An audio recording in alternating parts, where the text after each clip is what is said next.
ಹಲಸಿನ ಹಣ್ಣಿನ ಬೀಜ ಬಳಸ್ಕೊಂಡು ಸಾಂಬಾರು ಮಾಡಿದ್ರೆ ಎಷ್ಟು ರುಚಿಯಾಗಿರುತ್ತೆ ಗೊತ್ತಾ? ತುಂಬ ಅಂದರೆ ತುಂಬ ಟೇಸ್ಟಿಯಾಗಿರುತ್ತೆ. ಬನ್ನಿ ಇವತ್ತು ಆ ಸಾಂಬಾರು ಮಾಡುವಂಥ ರೆಸಿಪಿನ ನೋಡ್ಕೊಂಡು ಬರೋಣ. ನಮಸ್ಕಾರ, welcome back to another recipe. ಇವತ್ತು ಸಾಂಬಾರಿಗೆ ಹುರುಳಿ ಕಾಳನ್ನ ಬಳಸ್ಕೊಂಡು ಮಾಡ್ತಾ ಇದ್ದೀನಿ. ಇನ್ನು ಈ ಬೀಜಗಳನ್ನು ಬಳಸ್ಕೊಂಡು ಬೇರೆ ಬೇರೆ ಥರದ ಸಾಂಬಾರು ಕೂಡ ಮಾಡ್ತಾರೆ.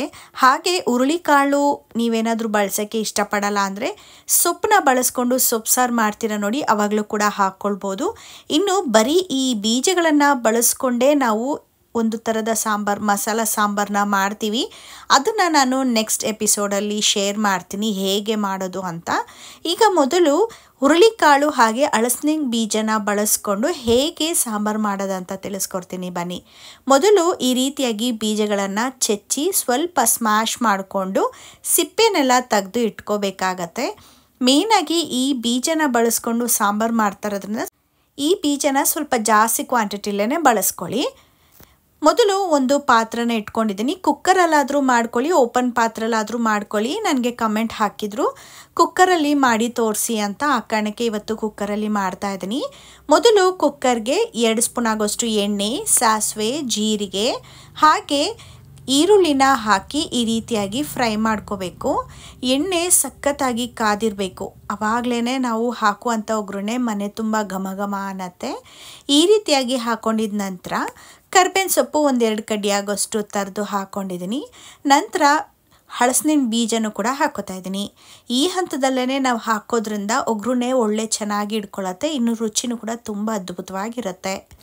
ಈಗ ಮೊಳಕೆ ಕಟ್ಟಿರುವಂಥ ಹುರುಳಿಕಾಳನ್ನ ಹಾಕೊಳ್ಳೋಣ. ನೀವು ಸಾಂಬಾರು ಎಷ್ಟು ಜನಕ್ಕೆ ಮಾಡ್ತಿದ್ದೀರಾ ಅನ್ನೋದ್ರ ಮೇಲೆ ನೀವು ಹುರುಳಿಕಾಳನ್ನ ಬಳಸ್ಕೊಳ್ಳಿ. ನಾನಿಲ್ಲಿ ಒಂದು 250 ಗ್ರಾಮ್ ಆಗೋಷ್ಟು ಹುರುಳಿಕಾಳನ್ನು ತೊಗೊಂಡಿದ್ದೀನಿ, ಮೊಳಕೆ ಕಟ್ಟಿರುವಂಥದ್ದು. ಚೆನ್ನಾಗಿ ತೊಳೆದು ಬಳಸ್ಕೋಬೇಕಾಗತ್ತೆ ನೀವು. ಈಗ ಹುರುಳಿಕಾಳನ್ನು ನೀವು ಹಾಕಿ ಈ ರೀತಿ 1 ನಿಮಿಷದಷ್ಟು ಕೈಯಾಡಿಕೊಂಡು ಒಗ್ಗರಣೆಲೆ ಬೇಯಿಸ್ಕೋಬೇಕು. ಹುರುಳಿಕಾಳಿಂದ ಯಾವುದೇ ಥರದ ಸಾಂಬಾರನ್ನ ನೀವು ಮಾಡಿದ್ರೂ ಕೂಡ ಈ ರೀತಿಯಾಗಿ ನೀವು ಒಗ್ಗರಣೆ ಹಾಕಿ ಕುಕ್ಕರಲ್ಲಿ ಅಥವಾ ಓಪನ್ ಪಾತ್ರೆಯಲ್ಲಿ ಬೇಯಿಸ್ಬೇಕಾಗತ್ತೆ. ನಂತರ ಇಲ್ಲಿ ರುಚಿಗೆ ತಕ್ಕಷ್ಟು ಉಪ್ಪು, ಅರಿಶಿನನೂ ಕೂಡ ಹಾಕಿ ಕೈಯಾಡ್ಕೋಬೇಕು. ನಾವು ಹುರುಳಿಕಾಳಿನ ಸಾಂಬಾರು, ಬಸ್ಸಾರು, ಹುಳಿ ಸಾರು ನಾರ್ಮಲ್ ಆಗಿ ಏನೇ ಮಾಡಿದ್ರೂ ಕೂಡ ನಾವು ಒಗ್ಗರಣೆನ ಹಾಕಲೇಬೇಕು. ಅದೇ ಬೇರೆ ಯಾವುದೇ ಹಸಿ ಕಾಳನ್ನು ಬಳಸ್ಕೊಂಡಾಗಲೂ ಕೂಡ ನಾವು ಒಗ್ಗರಣೆ ಹಾಕೋ ಅವಶ್ಯಕತೆನೇ ಇರಲ್ಲ. ಡೈರೆಕ್ಟಾಗಿ ನಾವು ಪಾತ್ರೆಗೆ ಹಾಕಿ ಕುಕ್ಕರಲ್ಲಿ ಅಥವಾ ಪಾತ್ರೆಯಲ್ಲಿ ಬೇಯಿಸ್ಕೋಬಹುದು. ಆದರೆ ಹುರುಳಿಕಾಳು ಸ್ವಲ್ಪ ಗಟ್ಟಿಯಾಗಿರೋದ್ರಿಂದ ನಾವು ಈ ರೀತಿ ಮಾಡಿದ್ರೇ ಅದಕ್ಕೆ ಕರೆಕ್ಟಾಗಿ ಉಪ್ಪು ಖಾರ ಹಿಳ್ಕೊಳ್ಳೋದು. ಇನ್ನು 1 ನಿಮಿಷ ಹುರುಳಿಕಾಳನ್ನ ನಾವು ಒಗ್ಗರಣೆಯಲ್ಲಿ ಫ್ರೈ ಮಾಡಿದ ನಂತರ 1 ಟೊಮೆಟೊನ ಹಾಕಿ ಫ್ರೈ ಮಾಡ್ಕೋಬೇಕು. ನಂತರ ಸಾಂಬಾರಿಗೆ ತಕ್ಕಂತೆ ಖಾರದ ಪುಡಿ ಹಾಗೆ ಸಾಂಬಾರು ಪುಡಿನ ಹಾಕೋಬೇಕು. ನಾನಿಲ್ಲಿ ಒಂದು 2.5 ಸ್ಪೂನ್ ಆಗುವಷ್ಟು ಸಾಂಬಾರು ಪುಡಿ ಹಾಗೆ ಖಾರದ ಪುಡಿನ ಬಳಸ್ಕೊಂಡಿದ್ದೀನಿ. ಇನ್ನು 1 ಚಿಕ್ಕ ಬಟ್ಲಾಗೋಷ್ಟು ತೆಂಗಿನ ತುರಿನೂ ಕೂಡ ಹಾಕ್ಕೊಂಡು ಚೆನ್ನಾಗಿ ಮಿಕ್ಸ್ ಮಾಡ್ಕೊಂಡಿದ್ದೀನಿ. ಸಾಂಬಾರು ಎಷ್ಟು ಕ್ವಾಂಟಿಟಿ ಬೇಕು ಅದ್ರ ತಕ್ಕಂತೆ ನೀರನ್ನು ಕೂಡ ಹಾಕಿ ಲಿಡ್ನ ಕ್ಲೋಸ್ ಮಾಡಿ 2 ವಿಷಿಲ್ ಕೂಗ್ಸಿದ್ರೆ ಸಾಕಾಗತ್ತೆ. ಅಷ್ಟರೊಳಗೆ ಮಸಾಲನೂ ಕೂಡ ರುಬ್ಕೊಂಬಿಡೋಣ. ಒಂದು ಮಿಕ್ಸಿ ಜಾರಿಗೆ 3 ಸ್ಪೂನ್ ಆಗೋಷ್ಟು ಹಸಿ ತೆಂಗಿನ ತುರಿ, ನಂತರ 1 ಈರುಳ್ಳಿ, ಅರ್ಧ ನಿಂಬೆಹಣ್ಣು ಹೋಳು ಗಾತ್ರದಷ್ಟು ಹುಣಸೆ ಹಣ್ಣು, 1 ಬೆಳ್ಳುಳ್ಳಿನ ಹಾಕಿ ಸ್ವಲ್ಪ ನೀರನ್ನ ಹಾಕಿ ಈ ರೀತಿ ನುಣ್ಣದಾಗಿ ರುಬ್ಬಿಟ್ಕೋಬೇಕು. ನಂತರ ಇಲ್ಲಿ ನೀವು ನೋಡ್ತಾ ಇರ್ಬೋದು ಬೇಳೆ ಎಲ್ಲ ಚೆನ್ನಾಗಿ ಬೆಂದಿದೆ, ಹಾಗೆ ಕಲರ್ಫುಲ್ಲಾಗೂ ಕೂಡ ಕಾಣ್ತಾ ಇದೆ. ಇನ್ನು ನಮ್ಮನೆಯಲ್ಲಿ ಸ್ವಲ್ಪ ಓಪನ್ ಪಾತ್ರೆಯಲ್ಲಿ ಅಡುಗೆ ಮಾಡೋದ್ರಿಂದ ಈ ರೀತಿ ತುಂಬಾ ಕಡಿಮೆ.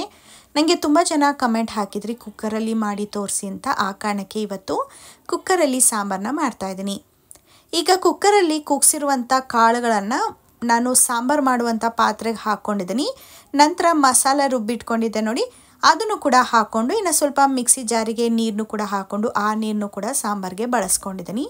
ಇನ್ನು ಎಲ್ಲವನ್ನು ಕೂಡ ನಾನು ಮಿಕ್ಸ್ ಮಾಡಿ ಚೆನ್ನಾಗಿ ಕೈಯಾಡಿದ ನಂತರ ಈ ರೀತಿಯಾಗಿ ಚೆನ್ನಾಗಿ ಕುದಿಸ್ಕೋಬೇಕು. ಈಗ ಸಾಂಬಾರು ರೆಡಿ ಆಯಿತು. ಈ ಸಾಂಬಾರು ಮುದ್ದೆಗೆ, ಸಾರಿಗಂತೂ ಸೂಪರ್ ಟೇಸ್ಟಿಯಾಗಿರುತ್ತೆ. ಒಮ್ಮೆ ಟ್ರೈ ಮಾಡಿ ನೋಡಿ. ಇನ್ನು ನನ್ನ ವಿಡಿಯೋ ನಿಮಗೆ ಇಷ್ಟ ಆಯ್ತಂದರೆ ಪ್ಲೀಸ್ ಒಂದು ಲೈಕ್ನ ಕೊಡಿ. ನನ್ನ ಚಾನಲ್ಗೆ ಇನ್ನೂ ಸಬ್ಸ್ಕ್ರೈಬ್ ಆಗಿಲ್ಲ ಅಂದರೆ ದಯವಿಟ್ಟು ಸಬ್ಸ್ಕ್ರೈಬ್ ಆಗಿ. ನೆಕ್ಸ್ಟ್ ವಿಡಿಯೋದಲ್ಲಿ ಡಿಫ್ರೆಂಟ್ ಆದ ರೆಸಿಪಿ ಜೊತೆಗೆ ಸಿಗ್ತೀನಿ. ಅಲ್ಲಿವರೆಗೂ ಟೇಕ್ ಕೇರ್, ಬಾಯ್.